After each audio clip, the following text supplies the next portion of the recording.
Welcome everyone to this panel on understanding the UN with myself, Philippe, and our distinguished guest, Mr. Mogens Lykketoft, who was President of the United Nations General Assembly in 2015 to 2016.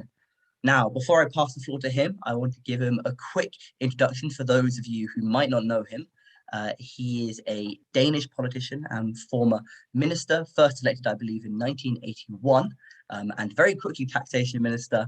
However, later in his career, he held the roles of finance minister, minister of foreign affairs, leader of his party at the time, and the speaker of the Danish parliament as well. After his term as Speaker of the Parliament, he was then nominated as President of the UN General Assembly and was unanimously confirmed for 2015-2016, the 70th, if I'm not wrong, UNGA. We're very happy to have him today to talk about some of the experiences with the UN, with youth. He's a supporter of MUN, as far as I'm aware, and we're really happy to be able to talk today. So, Mr. Lykketoft, I can just hand over to you. Thank you very much for joining us. And maybe to start off with a quick question. When did you first find out about the United Nations? Well, that I did more than 60 years ago when I was at school. I actually walked into the local office of the United Nations in Copenhagen and got some material about it. I think it was back in 1959 or something like that. So I've tried to follow the workings of the United Nations. And I think I have been all around since then aware of the potentially extremely important position of the United Nations as the first successful attempt to collect all existing governments, or almost all existing governments, around the table in a hall and discuss the future of the world. Of course, the United Nations has not been able to free future generations from the scourge of war, as is written in the Charter. A big part of the world has had that benefit. That part where I live, yes, but unfortunately, we have seen continued humanitarian catastrophes and conflicts connected over the past 75 years. But anyway, I think, and I always say that to people that remember this, we didn't fulfill the idea. No, the idea was actually linked to the hope that major powers of this world, back then the five who got the permanent seat in the Security Council, actually realized that they had more common interests than conflicting interests. I mean, if they don't realize that, with or without the United Nations, we cannot promote the purpose of an organized, of a new, better international order. But anyway, and that's also important, what the United Nations has done over the 75 years is not only what we voted on in the General Assembly and what was not voted in the Security Council. It was all the 50 associated or sub-organizations of the UN, the whole UN system, setting agendas for the future of the world and actually contributing to governments, for instance, fighting epidemic disease, so that today we live more than 20 years longer as average human being than we did back then. So there's a lot of success around the agenda set by the United Nations. And what was so promising for me in the year where I was the president of the General Assembly was the year when we had the 17 Sustainable Development Goals, global goals for sustainable development, and where we had the until then most successful climate meeting in Paris. I would not in any way take the honor for that, but what I worked with ever since, and as I did also during my term as president, was to promote these agendas most and organize all meetings with all the partners that should contribute to a successful outcome of these, I would say, revolutionary agendas for the future of the world and the salvation of the globe. Fantastic. And as far as organizing goes, organizing 193 governments into a single session sounds like quite a difficult challenge. What was your first reaction when you were nominated? I assume you had a discussion when it came to the Western European group having a nomination for the presidency of the UNGA. What drew you to that? Well, I actually never thought about being president of the General Assembly, but it came to me as a suggestion from good friends, particularly in the government and the Foreign Office of Copenhagen, because I had been for a short period foreign minister, and they know that I was very engaged in the issues of the United Nations. And then they had the Foreign Office in Copenhagen did a very successful campaign in the Western European group and the Western group, including also the United States and Canada, Australia, New Zealand. So we got the support very early from good friends in the Nordic countries, in Germany and France, and it ended up there was no other candidate. And that made it possible for me and the Foreign Office in Copenhagen to work for a good long time preparing for this, as it always is, very short window of opportunity being in the presidency of the UN. So we had at least a year where we could actually plan what should we try to do with this position for Denmark. And it was, of course, very beneficial for us that the Sustainable Development Goals was the centerpiece of attention when we started, and of course very much in the spirit of what could be Danish or Scandinavian ambitions for this world. And I think it was actually in a way miraculous that all the 193 nations accepted such an ambitious agenda. It's necessary, yes, but that's not the same as they would always join together in accepting it. They did. And they did also because it was the first time that civil society, the global civil society, really had influence on the process of setting up this agenda. And that made it more progressive, more ambitious than I think it would have been with only the 193 governments around. But of course, that was only the beginning. Now we are also in Glasgow here in this autumn, trying actually to do the necessary things. And that's quite another issue. We are not at all there yet, but I'm still what you could name a concerned optimist. I think we can do it, but I'm not totally sure that we will do it. Well, those are bold words. I agree. It's rather difficult to predict the future, but we can hope. I believe they're negotiating as we speak during the recording of this, and we'll find out. We know that we have the instruments, or we will get the instruments. We know it can be done, even it's a very, very ambitious change in the way we produce and consume. It can be done. We know the tools. It's about political will. Yeah, it's about political will. Well, we'll find out when this gets released on November 13th, if we were successful in that. To those listening, this is recorded earlier. And I just wanted to sort of add on a question there. So as young MUNers, we deal with 20, 30, 50 people around a table.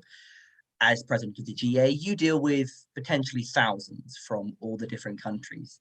How do you even start to approach such a monumental task of organizing, or at least setting the agenda, as you mentioned, on such items as the SDGs, which must have been quite a challenge?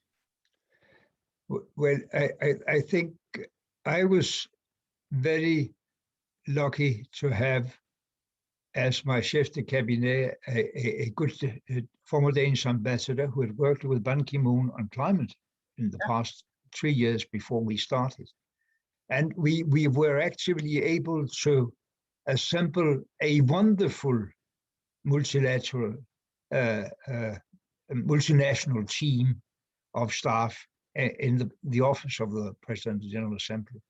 It was one of the great pleasures for me to experience that we were able to make people from so many different corners of the world work very enthusiastic together for 15 months, as it actually was. The first one began even before we started the General Assembly.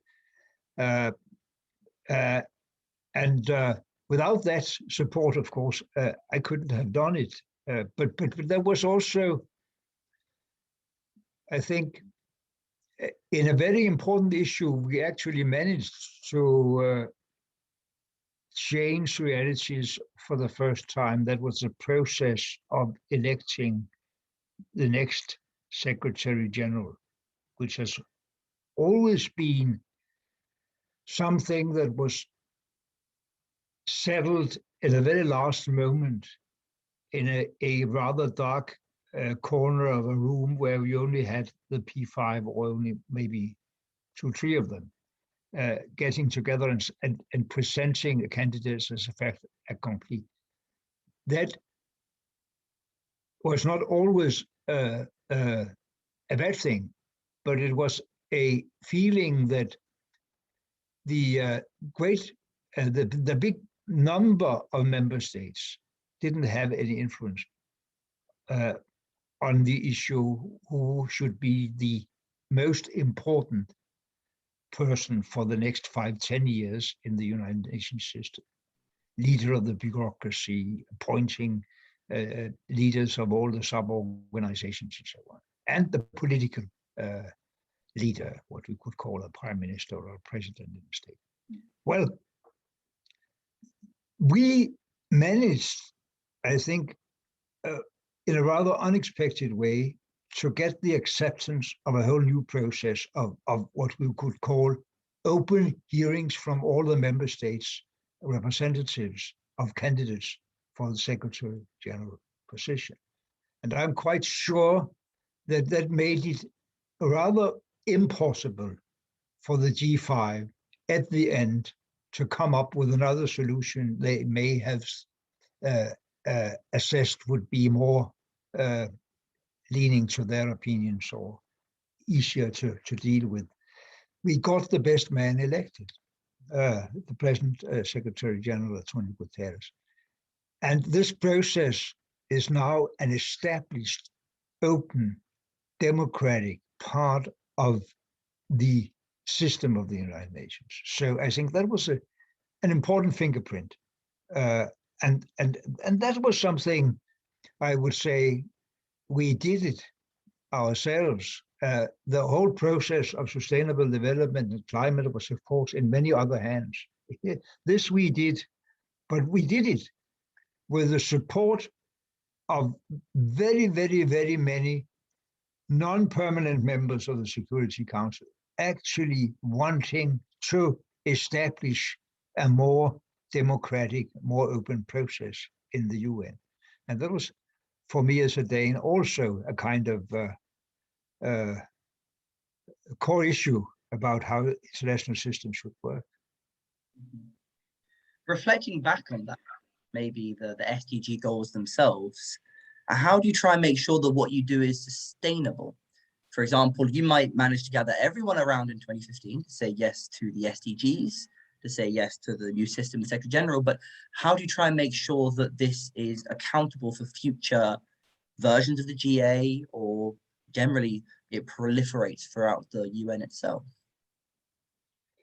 There's of course no guarantee for success for the agendas.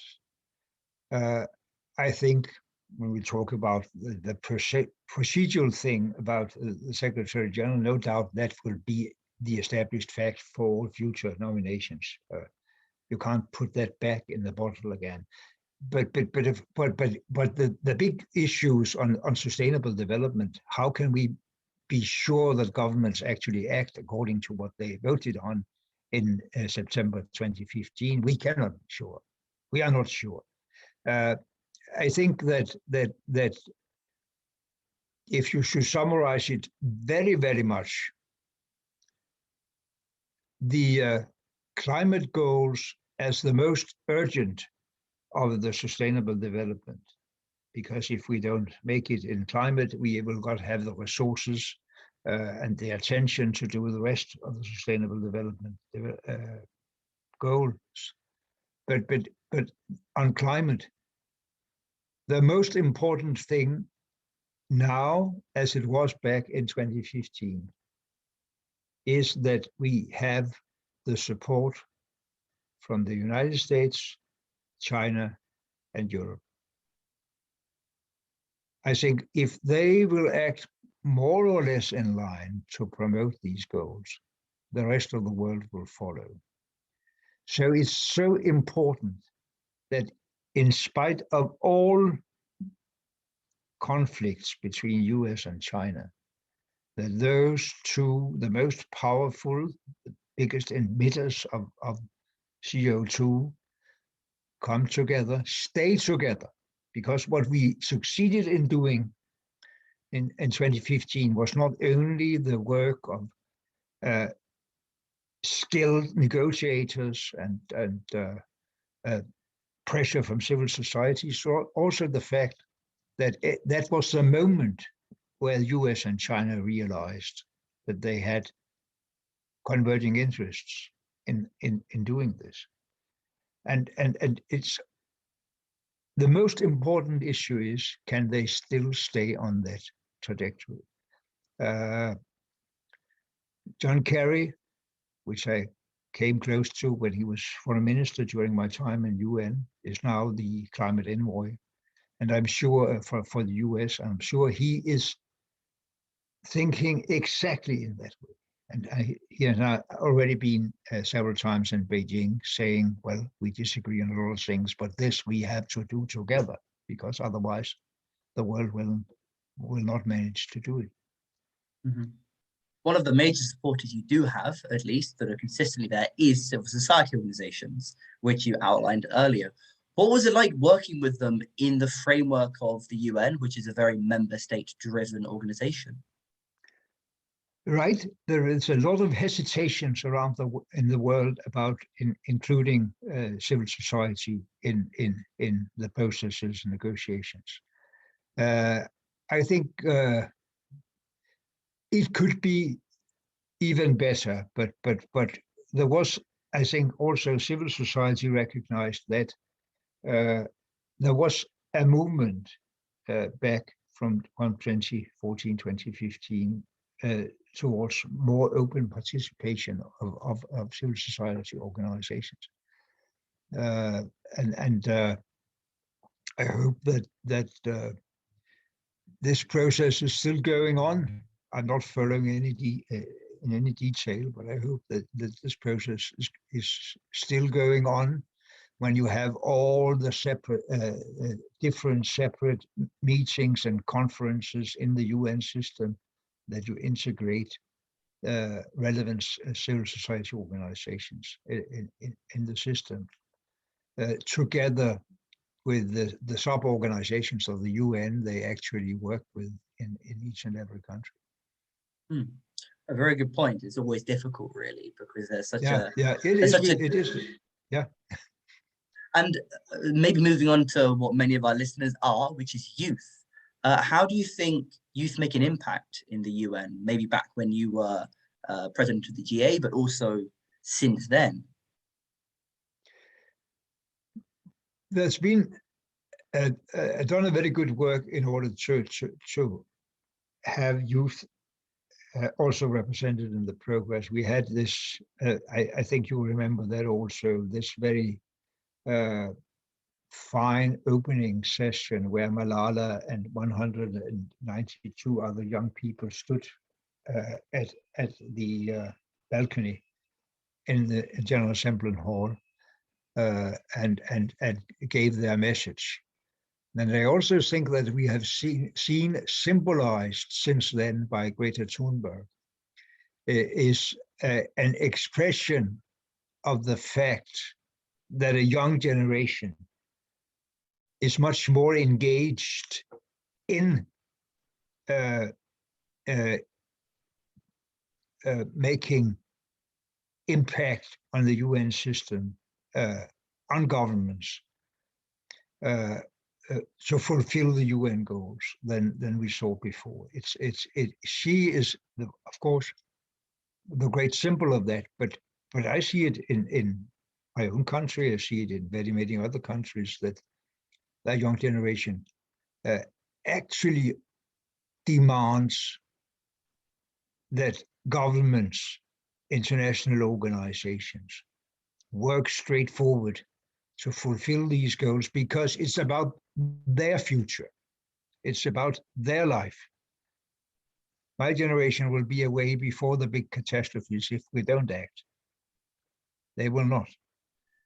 And we have to understand that, governments have to understand that. The pressure for governments, I think also around the Glasgow meeting, from that young generation will be stronger and stronger.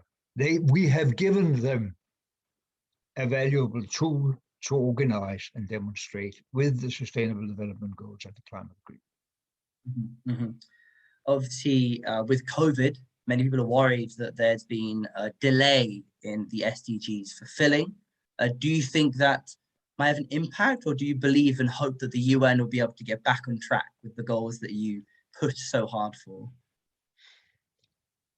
In a way, of course, COVID has been a delay and taken attention away for 1.5 years from the medium-term and long-term challenges for humanity.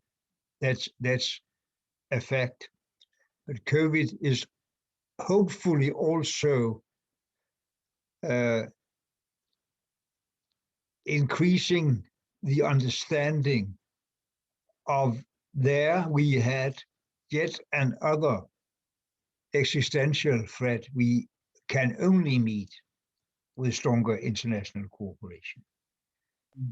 And of course, COVID has also meant that several hundred million people are again several hundred million more people are again flown into extreme poverty because of the economic consequences of COVID. So it should be an appeal to work even harder to make the international system work. I tend to think it will also work that way.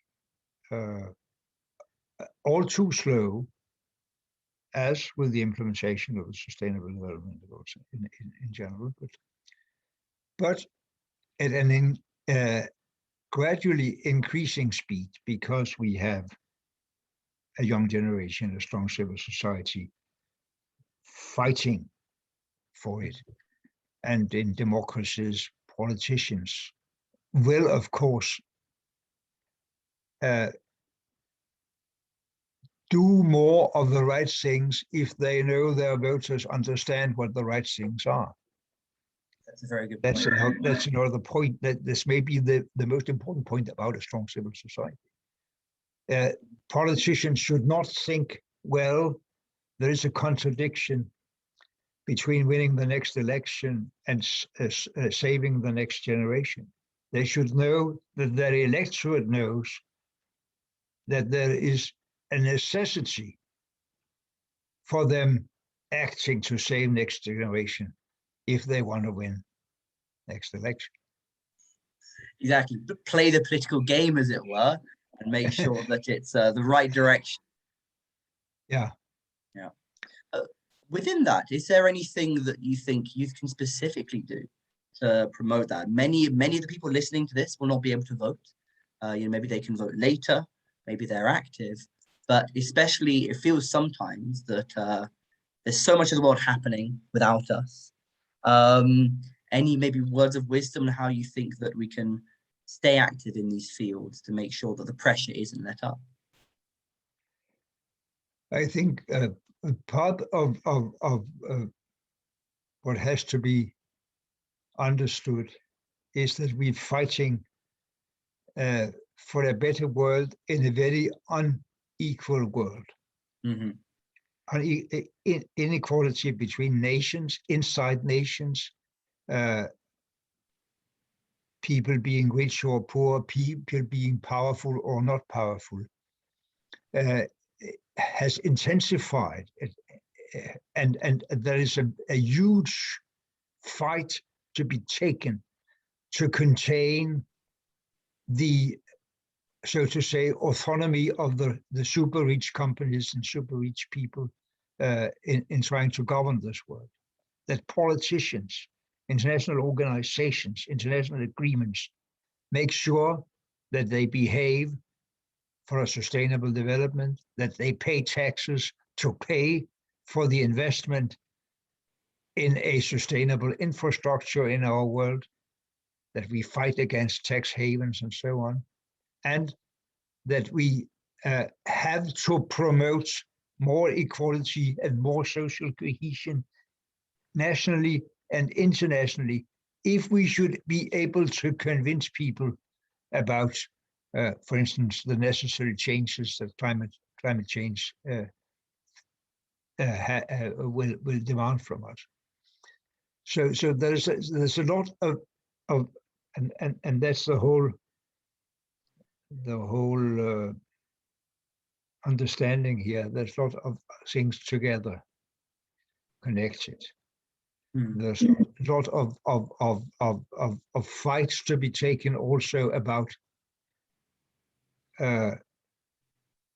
avoiding conspiracy theories and lies spread over the internet in the fight against, for instance, climate action. But in general, how do we get a really public service media world where people can access the right information to make the right decisions? No democracy will be perfect without a well-informed population. Is the United Nations a part of that, in your opinion, helping to inform people about sort of the global issues that it faces? I think it is, but I think we have to realize also that the United Nations is not necessarily a beacon for democracy. The United Nations is a collection of existing governments of this world. And we have to work together with those who are actually in charge in order to solve climate, in order to avoid wars and so on and so forth. And some of us will have to work in particularly for the democratization of this world, of our own societies, of the global media sphere or the global economic system, because we may not be joined by authoritarian regimes from everywhere.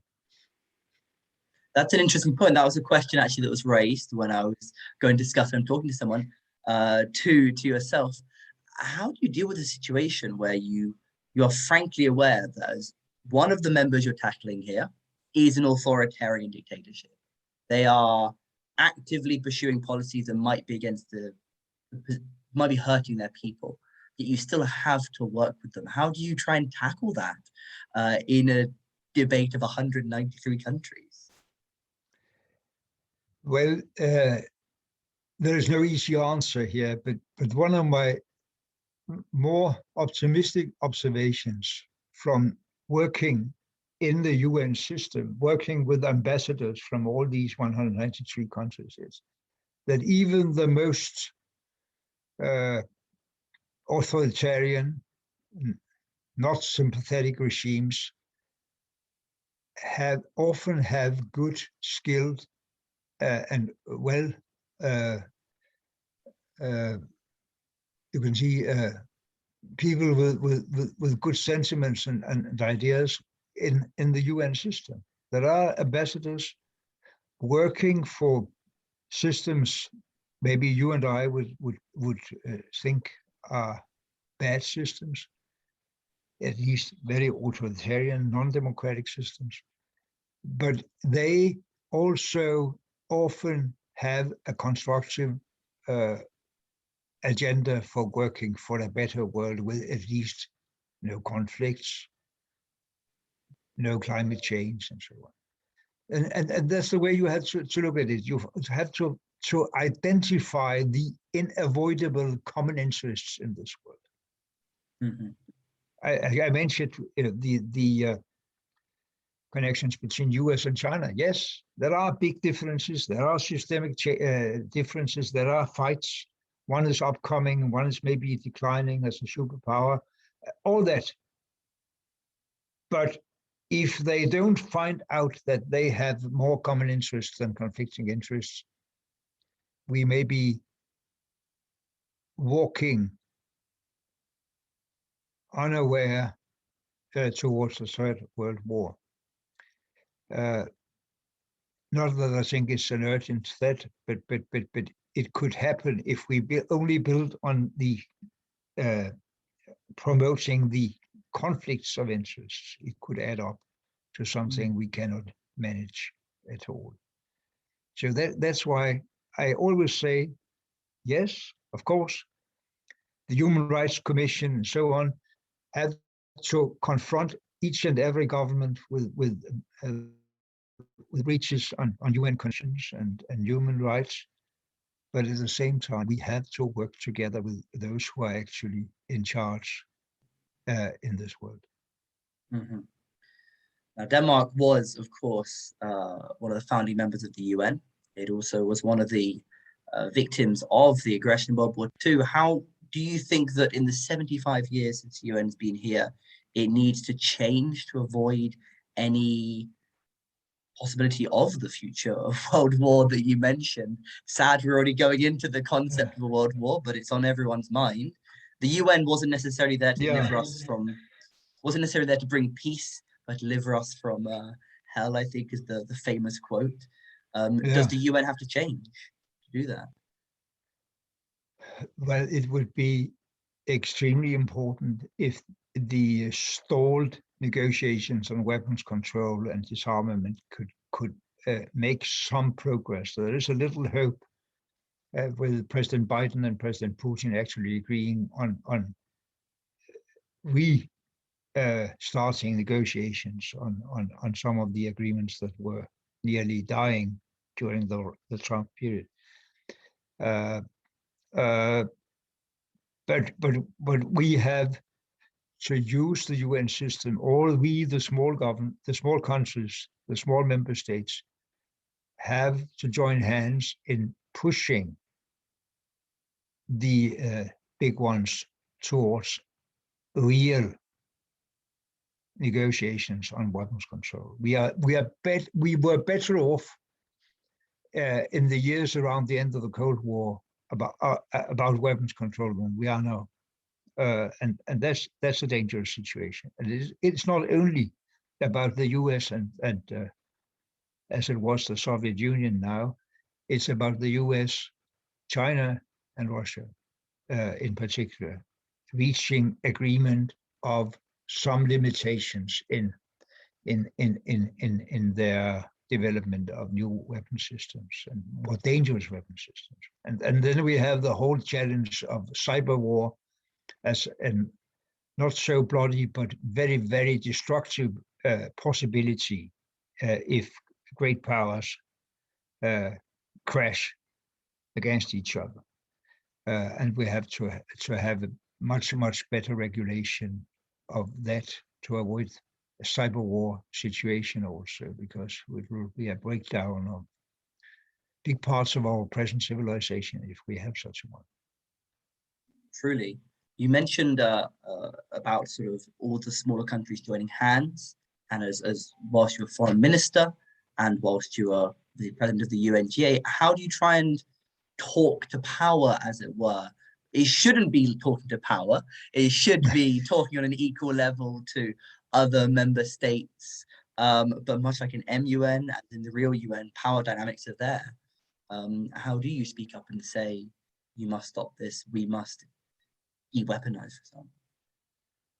Yeah, but I think there have been a number of successful situations where a number of medium-sized and minor countries join together, promotes an agenda, makes a resolution which not necessarily implemented at the same moment, but pushes forward the agenda that the big ones also have to to be confronted with. It's a long, difficult process, but I think there are many examples of the commoners in the UN system joining hands in trying to push pressure on the big ones. And for instance, a country like China, which is of course in everybody's mind now, is very influential in the group we call the G77, which is about all the global South, and not always agreeing about everything, but China is very influential with this group.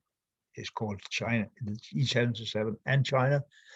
But it could also be the other way around. China has strong interests in connecting with the global South. They do that more or less successfully with a Belt and Road project, with involvement in very many countries. And that means also that those countries have a possibility to influence China.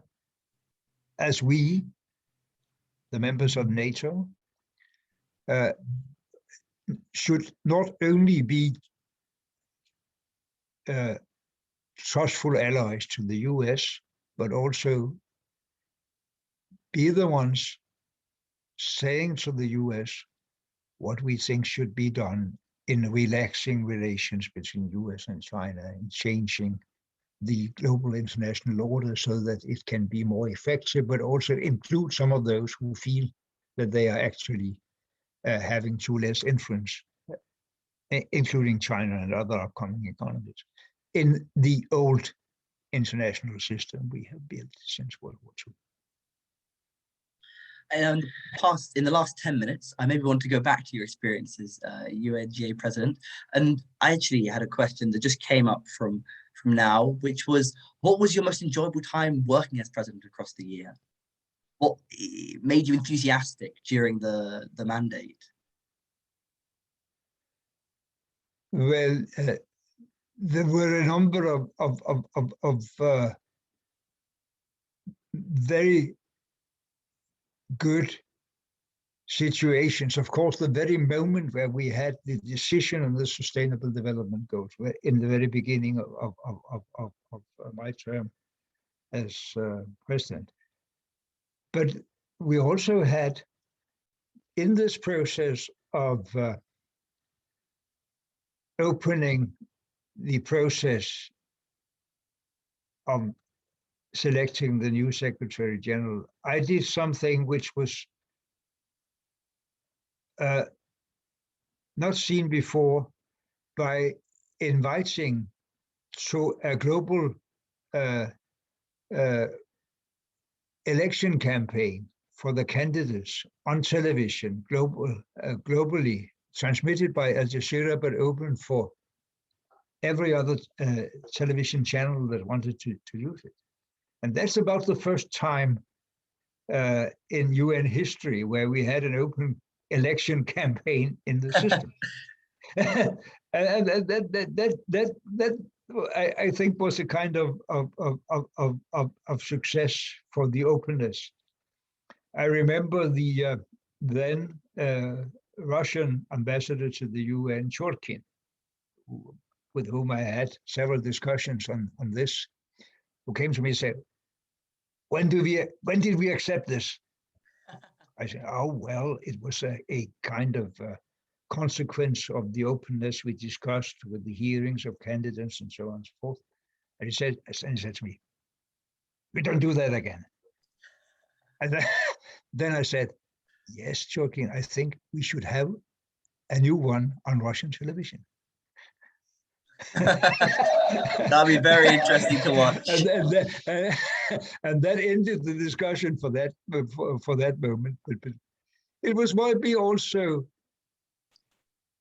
I will not postulate that I made very big changes in that system, but I think the minor changes I made sometimes was also due to the fact that they all knew that I shouldn't get any position after that. Yeah. I had no interest in especially pleasing that one or that one or that one. I tried to follow my agenda, of course, in accordance with the rules and regulations of the UN system. But you are more free when you're not out for a new job after that. Indeed. No, yeah, independence is very important. Yeah. Is there anything you wish that you could have pushed through in your mandate that you didn't manage to, or that you cooperated with the later mandate? Yes. A lot of things. If you one thing, I knew that beforehand, but it would have been, I think, an important progress for the UN system if we could have managed a reform of the UN Security Council. Yes. I knew it was very unlikely to happen, because any change will take 2/3 majority in the General Assembly, including the 5 permanent members we have now. So the veto power is also to any change of the system. And it's we tried to push yet another round of discussions about that. I saw some interest in expanding somewhat the number of non-permanent members in the Security Council, which will be natural when we look in the very steep increase in the number of members of the organizations we have had since we established the present system of the Security Council. But the whole idea of limiting veto power or extending veto power to new members That sounds like a very tough debate. Yes. Yes. I wouldn't want to be the one to go up and ask Russia, especially, and some of the other member states. Yeah. No, I don't think that either US or China or Russia is interested in opening up that privilege to anyone else. Mm-hmm. But again, on the other hand, there may be some progress in the process where a majority of UN member states actually have been working now for some years in order to get consensus on that you should have limitations to what you could veto. Yeah. Maybe it will not happen, but it'll put some pressure on the permanent 5 that there is this majority saying there should be no veto, and it is about avoiding genocide, avoiding breach and fundamental human rights or fundamental,